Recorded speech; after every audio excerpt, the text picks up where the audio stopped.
Yo guys, welcome back to another video where today we'll be speaking about the Game Week 7 Premier League predictions, and some of these games are looking quite good and I'm quite excited to predict these games and talk about them as well. So hopefully you do enjoy the video and don't forget to drop a like if you enjoy it. So first we're gonna go with Crystal Palace versus Liverpool. Now this is a match where I think it might be a lot tighter than we think, so let's get started with Crystal Palace. Crystal Palace, they have been not too bad so far this season. They obviously don't have the same form as they had last season, but I think it might take them some time to get there. Once again, Mateta is back to scoring. Eze, as always, is just phenomenal. I'm not sure how he did not move to another club in the summer, because I know Man City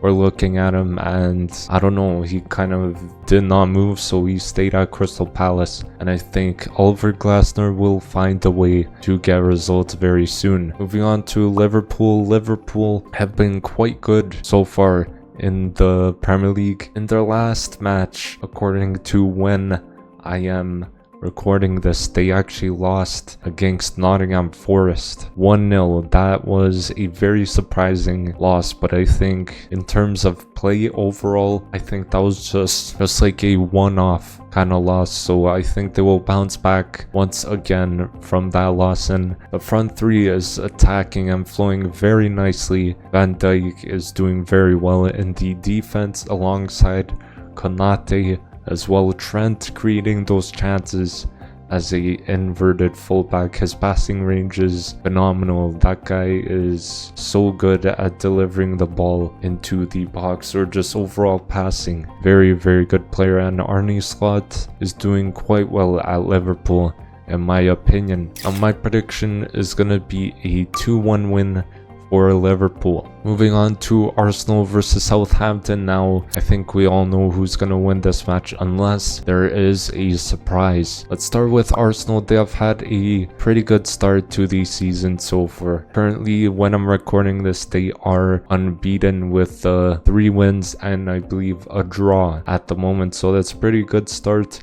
Havertz has been doing quite good so far, pressing a lot of defenders when needed, and I think his hold up play is so important. Odegaard is obviously going to be injured for 2 to 3 months. That is a massive loss for Arsenal. We lost quite a bit of creativity in the middle.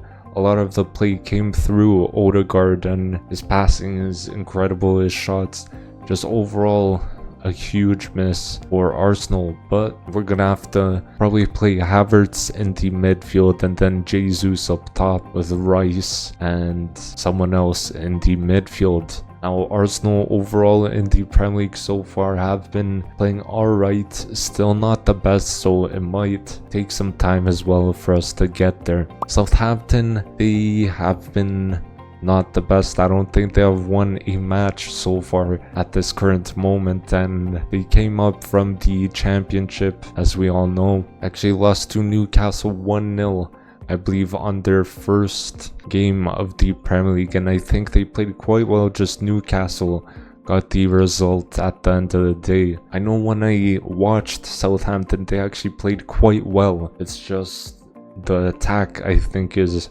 kind of lacking. They have not scored many goals so far in the league, so that needs to improve for Southampton. Now my prediction is going to be a 3-0 win for Arsenal. Moving on to Brentford versus Wolves. This could be a pretty good match, but in my opinion I think Brentford are probably the favorites as they've been doing quite well. Starting with Brentford, as I said, they have started the season quite well. I believe they have like 3 wins and only 1 loss or so. So that is quite impressive. Last season they had a awful season. If we're being honest, Ivan Toney made the move to the Saudi League, so he is not a Brentford player anymore, but they have key players like Mbeumo and Wissa who could turn up in key moments and score some goals, assist goals as well. well and just create some very good moments. Now, in terms of play, I think they are playing a lot better than last season. They probably changed up some tactics or something, so it's looking quite good so far. For Brentford, the Wolves, they have not been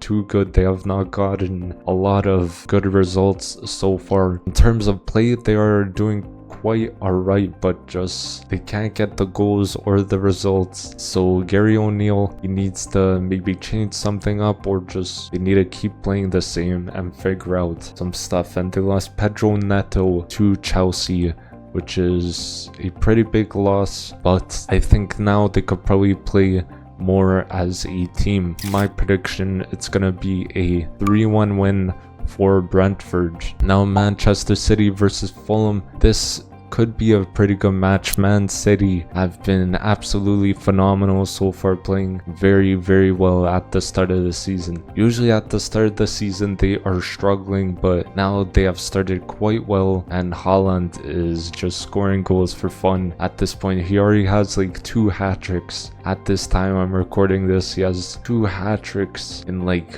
4 or 5 games. Absolutely incredible from him. And KDB could possibly miss this match, but we would have to see if he has recovered in time. Fulham, they have been alright so far this season. Marco Silva's team is doing alright, and Emil Smith-Rowe has been signed by them, and I think he is the key player in that team now, as he joined from Arsenal. And they also have Reece Nelson, another Arsenal boy, who has joined Emil Smith-Rowe, and I think both of those guys will make a huge impact at Fulham. And I think Fulham, in terms of play, once they get to their best, I think they could play some very good football. Now, my prediction is going to be a 4-0 win for Manchester City. Moving on to West Ham versus Ipswich. Now, this could be quite a tight game. Even though we think West Ham could win, who knows? Let's start with West Ham. They have been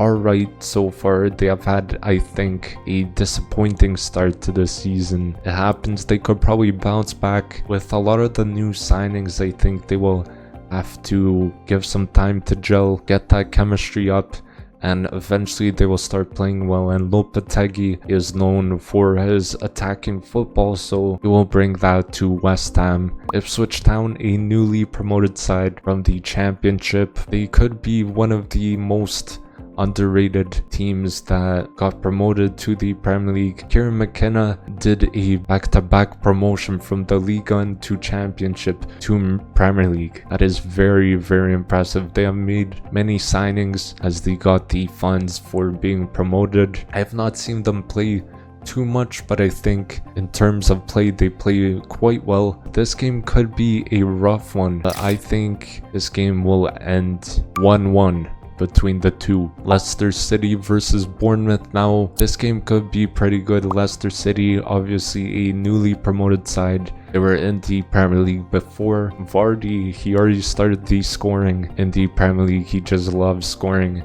in the Prem. Last time they won the Premier League was 2016. They have a new manager now as their old manager. Enzo Maresca is now the Chelsea coach, so it might take some time to adapt for the players to the new tactics and back into the Premier League. Now, in terms of Bournemouth, they have been quite alright this season. They lost their key player in Solanke. I think a player that we should look out for is Semenyo on the wing. I think he's going to be quite dangerous in this team, but in terms of overall team, I think Bournemouth are a team that work well together, and I think in this match, I think Bournemouth will win this match 3-1. Now, Everton versus Newcastle. Now, I think we know who's going to win this match, but let's start with Everton. Everton have had a awful start to the season, losing all 4 matches at this current moment and conceding like 13 goals or so. That is absolutely insane. That is very bad defensively, even though last season they were like the 3rd or 4th best team defensively. I don't know what happened there, but I feel like Calvert-Lewin, he has kind of dropped off quite a bit at the striker position. He does not score that much anymore, so maybe if he does not come good, they might have to get get a new striker. They obviously lost Onana to Aston Villa. That is a big loss. In Newcastle have been doing quite well so far. Gordon has been dangerous. Isak was apparently injured, but I'm sure he will be back for this game. Now Newcastle, in terms of overall play, I think they are very good and they could be back in like the top 7 or top 6, and my prediction is going to be a 3-0 win for Newcastle. Moving on to Aston Villa versus Manchester United. Aston Villa have been very good last season. They got 4th place, I believe, so now they are in the Champions League. Watkins had a incredible season, winning the Playmaker of the Year award as he got the most assists in the league. And I think Unai Emery has completely transformed this team. He took them from relegation all the way to Champions League in 4th place last season, and I think he's built the club a incredible team that could do very well in both League and Champions League. Moving on to Manchester United. Manchester United, they have had a alright start, but it's just not looking convincing. They let Erik ten Hag stay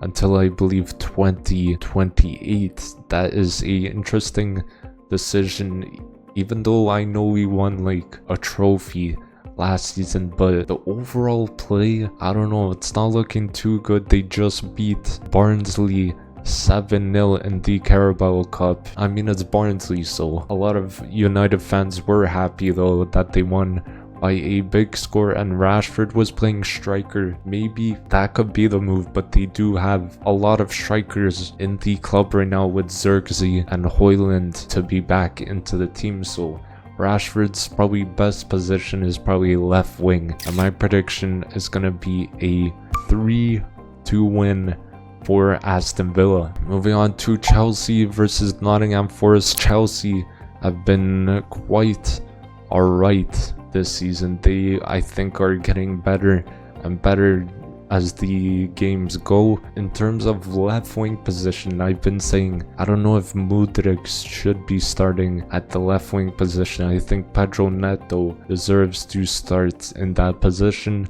They have signed Pedro Neto, Joao Felix, who are back. Joao Felix, who is back at the club as well, and Madueke has started the season quite well. I believe he had a hat-trick a few games ago, which is a very good thing for him, good for his confidence. Enzo Maresca, the new manager, so they could get a top 7 spot possibly. Now Nottingham Forest, they are looking not too bad. I believe at this current moment they are unbeaten, and that is pretty impressive because Nuno Santos, I believe his kind of play style is just have the team kind of sit back and then the counter the team that they were playing against, and that's exactly what happened against Liverpool when they beat them 1-0. Hudson-Odoi cut inside and then he banged it bottom right, and Hudson-Odoi is a great player. But moving to Nottingham Forest, I don't know if that was the right move for him. Maybe to get game time,